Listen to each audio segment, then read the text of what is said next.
하나님 말씀 사무엘상 2장 12절에서 26절까지 말씀 기도합니다. 오늘은 4월 12일 월요일 아침입니다. 4월 12일자 본문 사무엘상 2장 12절에서 26절입니다. 구약성 410쪽입니다. 기도하겠습니다. 엘리 아들들은 행실이 나빠 여호와를 알지 못하더라. 그 제사장들이 백성에게 행하는 관습은 이러하니 곧 어떤 사람이 제사를 드리고 그 고기를 삶을 때에 제사장의 사환이 손에 새 갈고리를 가지고 와서 그것으로 냄비에나 솥에나 큰 솥에나 가마에 찔러 넣어 갈고리에 걸려 나오는 것은 제사장이 자기 것으로 가지되 실로에서 그곳에 온 모든 이스라엘 사람에게 이같이 할 뿐 아니라 기름을 태우기 전에도 제사장의 사환이 와서 제사 드리는 사람에게 이르기를 제사장에 구워 드릴 고기를 내라.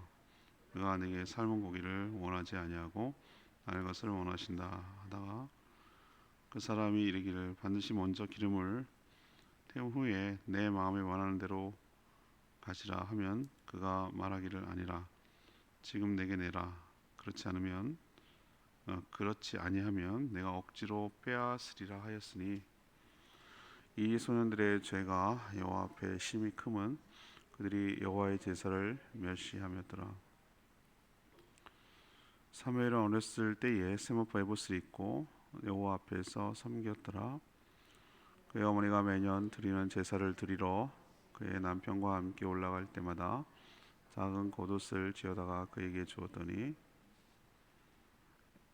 엘리가 나와 그의 아내에게 축복하여 이르되 여호와께서 이 언으로 말미암아 내게 다른 후사를 주사 이가 여호와께 간구하여 얻어 바친 아들을 대신하게 하시기를 원하노라 하였더니 그들이 자기 집으로 돌아가매 여호와께서 한나를 돌보시사 그로 하여금 임신하여 세 아들과 두 딸을 낳게 하셨고 아이 사무엘은 여호와 앞에서 자라니라.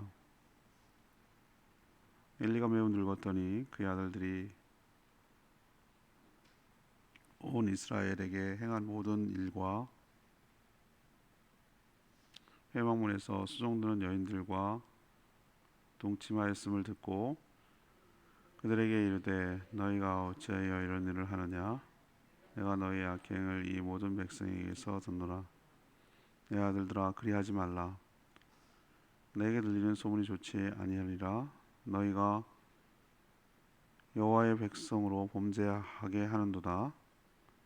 사람에게 범죄하면 하나님이 심판하시려니와 만일 사람이 여호와께 범죄하면 누가 그를 위하여 간구하겠느냐 하되 그들이 자기 아버지의 말을 듣지 아니하였으니 이는 여호와께서 그들을 죽이기로 뜻하셨음이더라. 아이 사무엘이 점점 자라매 여호와 사람들에게 은총을 더욱 받더라. 아멘. 엘리의 두 아들 홈니 비느하스죠. 사무엘은 대조를 이룹니다. 두 아들은 여호와를 알지 못해 행실이 나빴습니다. 하나님께 드린 제물을 자기 마음대로 했습니다. 반면 사무엘은 어려서부터 하나님 앞에 자랐습니다. 어머니 한나는 성전에 올라갈 때마다 겉옷을 지어서 아들 사무엘을 입혔습니다. 하나님 제사장 엘리의 말대로 한나를 축복하셔서 자녀를 5명이나 아들 3, 딸 2를 더 주셨습니다. 사무엘은 혼자만 끝난 것이 아니었죠. 아들의 나쁜 행실이 소문나자 엘리는 아들을 책망했지만 아들은 듣지 않았습니다. 제재할 방법도 없었고요. 오늘 질문은 엘리의 아들들과 사무엘의 차이점은 무엇입니까? 이것이 오늘 질문입니다. 먼저 12절에서 17절까지 말씀, 하나님을 모르면 하나님을 멸시한다라는 것을 가르쳐 줍니다. 엘리의 둔감함, 또 그의 두 아들 홈니 비느하스의 악행은 마치 그 시대가 사사시대의 말기죠. 얼마나 타락했는지 그 단면을 보는 듯합니다. 오늘 12절에 보니까 두 아들 홈니 비느하스는 행실이 나빠 여호와를 알지 못했다. 전 번역을 할 때 여호와를 알지 못했기 때문에 행실이 나빴다 이렇게 하는 게 맞는 것 같은데 여기 거꾸로 얘기를 하는 거예요. 행실이 나빠 여호와를 알지 못했다. 왜 이렇게 썼을까? 번역을 잘못했나라는 생각이 드니까 자기의 삶이 행실이 나쁘니까 여호와를 더 모르는 악순환이 계속된 것 같아요. 어디가 시작점인지 모르나 여호와를 알지 못하고 하나님을 신뢰하고 경외하지 못하니 행실이 나빠지고 행실이 더 나빠지니 더 여호와를 알 길이 없고 그렇게 악순환이 맞물려 돌아가는 것이죠. 그 사례를 오늘 두 가지 얘기를 듣는데 하나님께 드려진 제물을 자기 마음대로 하는 것에서 드러나는 거예요. 그럼 배고파서 그러나 먹을 것이 없어서 그런가? 아니에요. 레위기를 여러 번 묵상하면 알겠지만 제물 중 제사를 드릴 때 특정 부위는 아예 정해놨어요. 이건 제사장 몫이야. 제사장은 땅이 없어요. 나머지 지파들이 12지파죠. 드리는 그 제물의 일부, 그 다음에 그들이 드리는 11조를 생활의 기반으로 했단 말이에요. 하나님 그렇게 규례를 정해놨어요. 이 제사를 드리는 이 장면 여기서 자기 몫이 있어요. 이 정해져 있으니까 모든 제사가 다 끝나면 당연히 자기의 몫으로 가져갈 수가 있도록 되어 있어요. 그런데 두 아들 홈리 비느하스는 이런 규례를 완전히 무시했어요. 완전히 무시. 소티나 가마나 뭐 이런 끓이는 거 있잖아요. 삶는 거기에다가 3개의 갈고리, 이거는 걸리기 좋으라는 휘휘 저어가지고 그 또 자기가 시키는 게 아니라 사환을 시켜서 종을 시켜가지고 걸리는 것마다 이 제사장 부위 몫이 아닌데도 불구하고 그거는 제사 드리는 사람의 몫이기도 하고 그런데도 불구하고 그냥 다 가져가 버렸어요. 이게 말이 안 되는 거예요. 심지어 저는 충격을 받는 게 아예 삶기 전이거든요. 이 이스라엘 사람들은 날 것을 하지 않아요. 근데 아마 자기가 자기 마음대로 이렇게 요리를 해서 먹고 싶었나 보죠. 그러니까 제사 드리기 전인데도 날 것을 달라고, 제사 드리기 전에 달라고. 굉장히 좀 이따 얘기했지만 이건 하나님을 완전히 무시하는 행위예요. 그래서 제사 드리는 사람이 오히려 이 두 홈리 비느하스 제사장이라고 하는데 제사 드리는 사람이 오히려 더 아니 그러지 마시고 기름을 먼저 좀 태운 다음에 마음대로 하십시오. 이것도 아니지만 이것도 원래는 그렇게 하면 안 되지만 그렇게까지 제안을 하고 했는데도 불구하고 오늘 뭐라고 얘기합니까? 지금 안 내놓으면 강제로 빼앗겠다. 와, 난 이런 말을 어떻게 할 수가 있지? 라는 생각이 들 정도예요.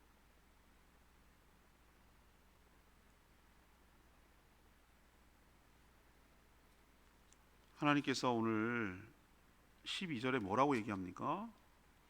이 소년들의 죄가 여호와 앞에 심히 크면, 이 소년들의 죄가 심히 크면 그들이 여호와의 제사를 뭐하기 때문에 멸시하기 때문이다 그랬어요. 성경은 이 두 사람을 앞에 1장 초반에는 홈리와 비느하스가 제사장으로 섬기더라 이런 표현을 썼어요. 근데 오늘 17절에 보면 뭐라고 합니까? 이 두 소년이 그랬어요. 제사장 취급도 안 하는 거예요. 이 두 소년이 단순히 제사 절차를 무시하는 게 아니라는 거예요. 하나님 보시기에 이거는 뭐라고 생각하냐면은 여호와의 제사를 멸시하는 이 행위는 곧 누구를 멸시하는 거죠? 하나님을 멸시하는 거예요. 하나님을 아주 우습게 여기는 거예요. 하나님께 드려지는 제사를 자기 마음대로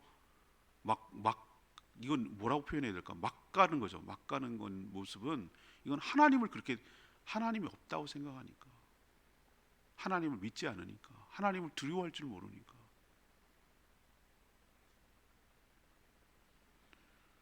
하나님을 알지 못하면 아까 초반에 얘기했잖아요. 하나님을 알지 못하니 악행이 더 심해지는 것이고, 악행이 더 심해지니 하나님을 더욱더 모르게 멀어지는 것이고, 이러면 인생이 무슨 짓이든 다 가능하게 되는 것이죠. 여러분 그렇게 세상 사람들 가만 보십시오. 하나님이 없다라고 확신하는 사람들, 죽으면 끝이라고 확신하는 사람들, 그딴 건 없다고 분명히 믿는 사람들은 무슨 짓이든 가능하지 않겠어요? 세상에서 하는 짓들 보십시오. 정말로 하나님이 살아계시다는 걸 안다면, 믿는다면, 하나님 두려운 줄 안다면, 하나님이 심판하시고 다 지켜보시고 그걸 안다면 저렇게 못합니다. 근데 하나님이 없다고 확신하니까, 심판 그딴 건 없다고 생각하니까, 차지하고 힘좋게 갖는 사람이 승자라고 생각을 하니까, 그러니까 무슨 짓이든 가능하는 거예요. 이게 악인의 전형적인 모습을 지금 보고 있는 거예요. 우리도 명심해야 됩니다. 악순환이 시작되는 첫 꼬리의 시작은 어디부터인지 모르나 악행이 반복되면 하나님과 멀어져서 하나님을 더 모르게 되고, 하나님을 모르게 되면 점점 더 악행이 심해져서 하나님을 멸시하기까지 하는 단계로 나간다는 사실을 이 엘리의 두 아들 홈니와 비느하스를 통해서 우리가 교훈을 얻는 것이에요. 참 두려운 일입니다. 그렇지만 우리도 마음속에 늘 명심하고 삼가 조심하며 살아가는 저희 모두가 되기를 원합니다. 두 번째는 18절에서 21절까지 말씀, 하나님을 섬기면 하나님이 돌보신다는 거예요. 엘리의 두 아들과 대조를 이루는 자가 바로 어린 사무엘이죠. 서서히 닫혀가는 사사시대와 새롭게 문을 여는 왕정시대를 보는 것 같아요. 어린 사무엘, 늙어가는 엘리. 사무엘은 비록 어렸지만 세마포 에봇은 제사장 복장입니다. 에봇을 입고 얼마나 귀엽고 예뻤겠어요. 어린아이가 하나님 앞에서 아장아장 이것저것 섬기고 심부름하고 그렇게 하는 모습이 엘리에게도 큰 기쁨이 됐을 거예요. 하나님 보시기 얼마나 기뻤겠어요. 그 복장을 하고 에봇을 입고 하나님 앞에 섬겼는데, 어머니 한나는 비록 사무엘을 성전에 두고 하나님께 온전히 드렸지만 어머니로서의 또 책임을 다하고 그 사랑을 이렇게 전달하는데, 매년 성전에 제사를 드리러 해마다 올라갔다 그랬죠. 실로에 갈 때마다 겉옷을 지어다 사무엘에게 입혀 주었어요. 어머니가 사랑을, 너를 잊지 않고 있다라는 것, 그 사랑을 그렇게 전달하는 것이고, 잘 자라서 하나님 나라를 위해서 크게 쓰임 받기를 바라는 그 바람과 믿음과 사랑이 그 겉옷을 지어서, 옛날에는 뭐 사는 건 아니었을 테니 그렇게 지어서 입히는 것으로 나타났다고 봐요. 사랑으로 돌본 것이죠. 어렵게 얻은 귀한 아들을 하나님께 바치니 하나님께서 그의 삶을 책임져 주시고 복 내려 주셨어요. 그 예로 엘리 제사장이 그렇게 축복하는데, 아들을 나시릴처럼 온전히 하나님께 바쳐서 드렸으니 엘리 제사장이 그 사무엘을 대신하는 다른 후사 가문을 잇고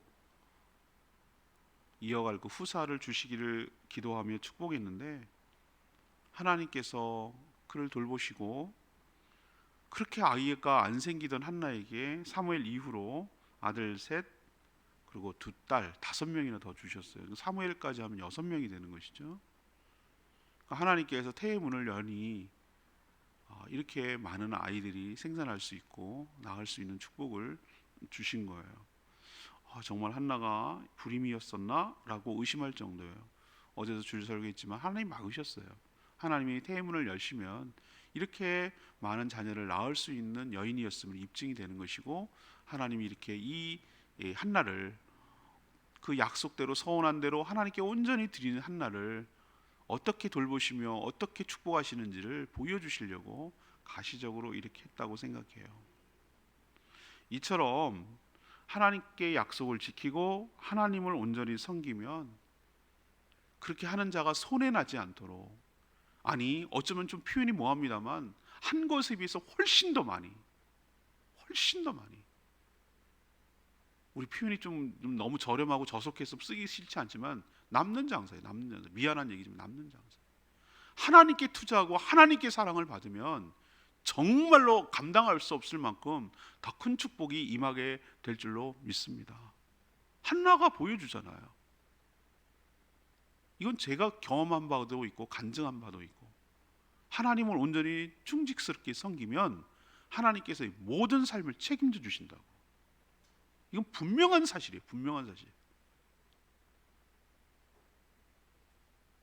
비록 아들이 섬겼어요. 자기가 섬긴 건 아니지만 아들 드렸잖아요. 여러분, 어린 아이들을 성전에 떼놓고 오기가 쉬워요? 그 어린 것을 말이죠. 그 엄마 품에서 자라야 되잖아요. 아직 더 클 때까지. 근데 얼마나 모질고 굳은 마음을 갖고 하나님께 서원한 것을 온전히 지키길 바라는 이 한나의 그 믿음이 귀하단 말이죠. 그게 귀한 거예요. 자주 볼 수도 없고 아들을 면회 가듯이 1년에 한 번씩 옷 째어 입고 가는 그 한나의 엄마의 심정을 헤아리겠어요? 정말 하나님이 책임져 주지 않으면 안 된다고 아들을 진짜 드린 거예요. 살아있지만 산 제물로 드린 거예요. 하나님 마음대로 쓰시라고. 그럴 때 하나님은 한나를 축복하시고 복 내려주셔서 그가 더욱더 하나님의 은혜로 살아가는 것들을 과시적으로 볼 수 있도록 큰 축복을 내려주실 줄로 믿습니다. 우리도 마찬가지예요. 하나님을 온전히 사랑해서 섬기면 하나님께서 그렇게 하는 자들을 친히 돌보시고 축복하여 주실 줄로 믿습니다. 세 번째는 22절에서 26절까지 말씀인데요. 하나님의 말씀을 어려서부터 가르쳐야 된다는 것을 우리에게 보여줘요. 하나님을 알지 못해 멸시하는 엘리의 두 아들 홈니와 비느하스의 악행은 점점 심해갔어요. 급기야 성막문에서 섬기는 여인들, 수종드는 게 섬긴다는 뜻이거든요. 이런저런 허드렛 일을 하는 그런 여인으로 보여요. 그런 여인들과 동침했다는 소문이 엘리의 귀에까지 들렸어요. 엘리는 두 아들을 불러서 야단을 칩니다. 어찌하여 이런 일을 저질렀느냐, 모든 백성들이 알게 하고 좋지 않은 소문을 듣게 하느냐라고 책망을 했어요. 하지만 그들의 악한 행실을 돌이키기에는 너무 늦었어요. 다 커버렸어요. 엘리의 두 아들은 아버지의 말을 전혀 듣지 않았어요. 하나님을 멸시하는 자가 자기 아버지를 공경할 턱이 전 없다고 생각해요. 이처럼 엘리의 두 아들의 악행은 더해가지만 어린 사무엘은 마지막에 보니까 점점 여호와와 사람들에게 은총을 받고 있다. 어린 예수님을 보는 것 같죠? 몸과 키와 지혜가 더 자라니 많은 사람들 여호와로부터 하나님으로부터 사랑을 받더라. 이 어린 사무엘 모습을 보는 것 같아요. 어려서부터 성전에서 말씀과 사랑으로 자라가는 사무엘에 비해 엘리의 두 아들은 시기를 놓친 것 같아요. 어려서부터 말씀을 가르쳐 말씀대로 살도록 해야만 하나님과 사람 앞에 은총을 받게 될 줄로 믿습니다. 똑똑하고 잘나서 좋은 대학 가고 나왔는데 하나님에게도 사람에게도 은총을 못 받아. 그게 정말로 잘 키운 걸까요?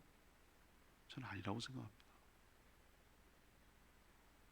하나님의 사랑과 은총을 받는 사람에게 감당할 사람이 없습니다. 그 누구도 이겨낼 수가 없습니다. 정말로 중요한 것은 하나님과 사람 앞에 은총을 받는 자로 키워내는 것이야말로 가장 큰 축복인 줄로 믿습니다. 엘리의 두 아들을 보면서 그걸 뼈저리게 느껴요. 오늘 레마의 말씀이 25절 말씀인데요. 사람에게 범죄하면 하나님이 심판하시거니와 만일 사람이 여호와께 범죄하면 누가 그를 위하여 간구하겠느냐 하되 그들이 자기 아버지의 말을 듣지 아니하더니 이는 여호와께서 그들을 죽이기로 뜻하셨습니다. 그랬어요. 엘리의 말은 사람이 사람에게 죄를 범하면 하나님이 중간에서 판단하고 심판하겠지만 하나님을 향해서 직접적으로 죄를 지면 누가 중재하고 판단하겠느냐라는 식으로 나무라는 것인데, 아마도 두 아들들이 재물을 자기 마음대로 갈취하고 또 성전에서 섬기는 여인을 함부로 대하는 죄를 두고 한 말로 보여요. 그렇지만 여러분, 모든 죄는요 사람에게 짓는 거 하나님께 짓는 거 구분할 수 없어요. 모든 죄는 누구를 향해서 죄를 짓는 거냐면은 하나님의 말씀과 명령을 어기는 거예요. 하나님께 죄를 짓는 거예요. 하나님이 기준이에요.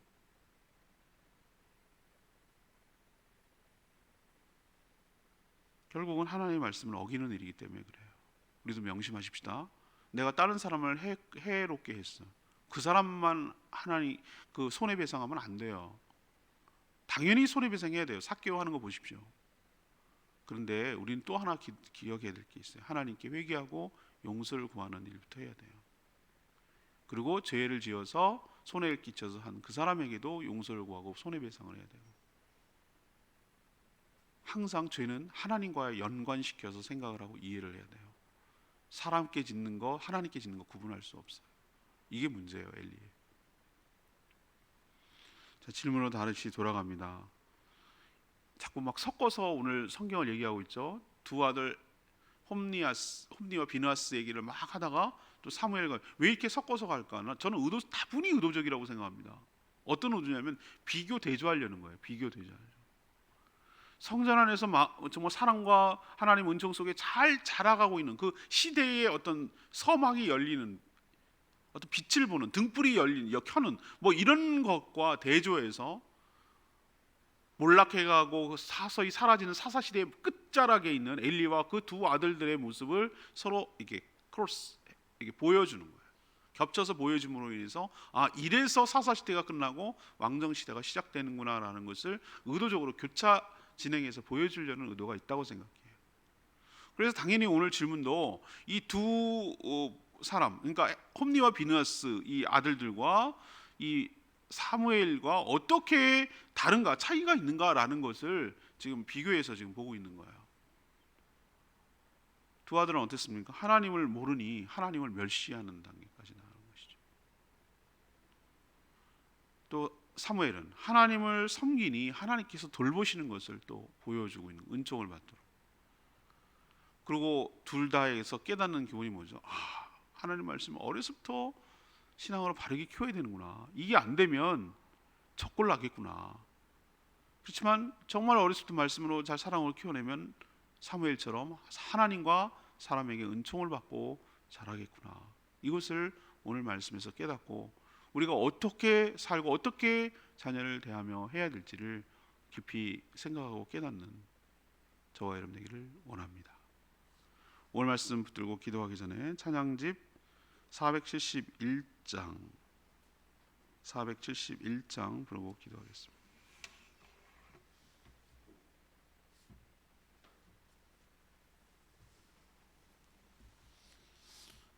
찬양집 471장입니다. 언제나 내 모습 너무나 부끄러워. 471장 같이 부르겠습니다.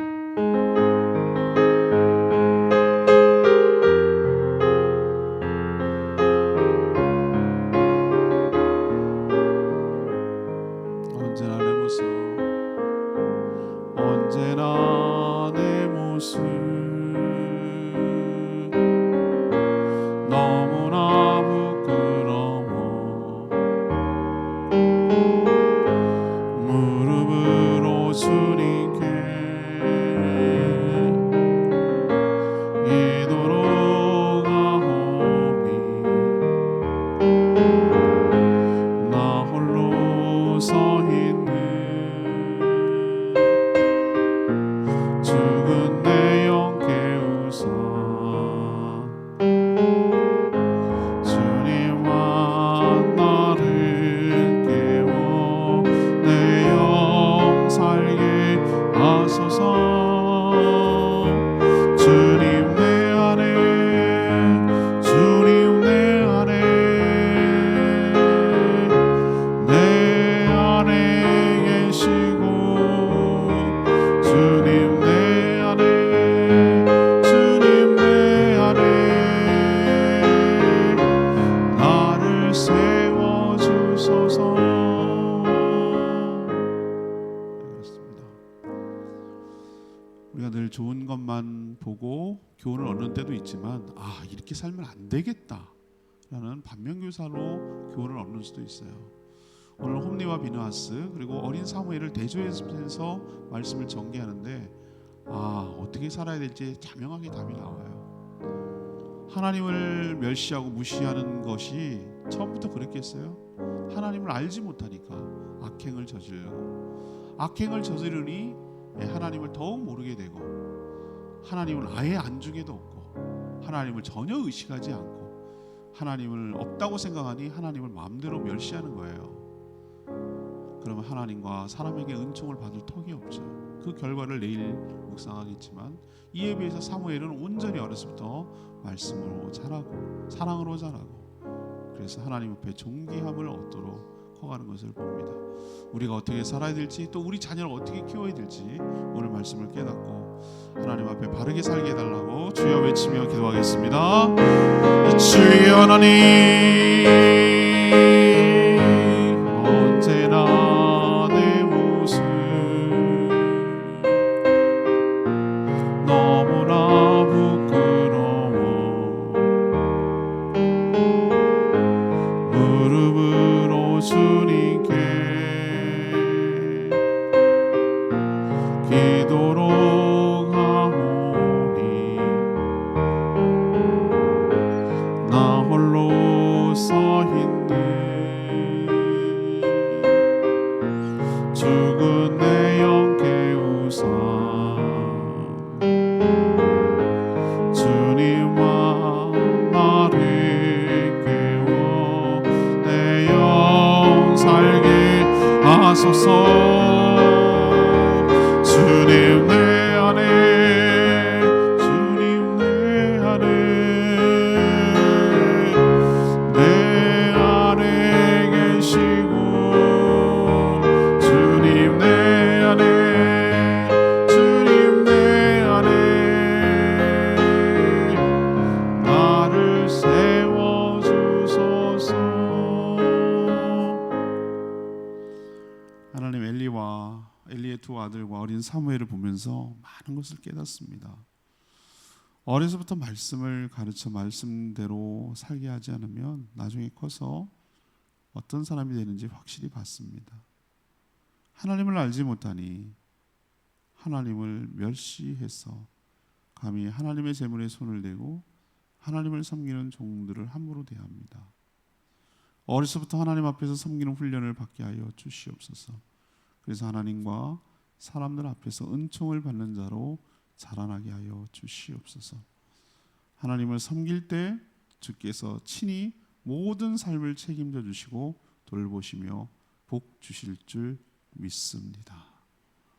오늘 하루도 이 한 주간도 주님의 은혜 가운데 살아가는 복된 한 주간 되게 하여 주시옵소서. 오늘 날씨가 좋지 않고 비가 오는데 어려움 당하지 않도록 주님께서 돌보시고 주님과 동행하는 복된 하루 되도록 축복하여 주시옵소서. 영육에 연약한 성도님들 주님께서 강건하게 붙들어 주시고 온전히 회복되도록 축복하여 주시옵소서. 주님께 모든 것 맡기옵고 예수 그리스도의 이름으로 축복하며 기도합니다. 아멘. 오늘 하루도 이 한 주간도 주님의 은혜 가운데 살기를 축복합니다. 오늘 CBS 생방송하니까 많이 문자 보내주세요. 네, 충분히 기도하고 바로 시작하겠습니다.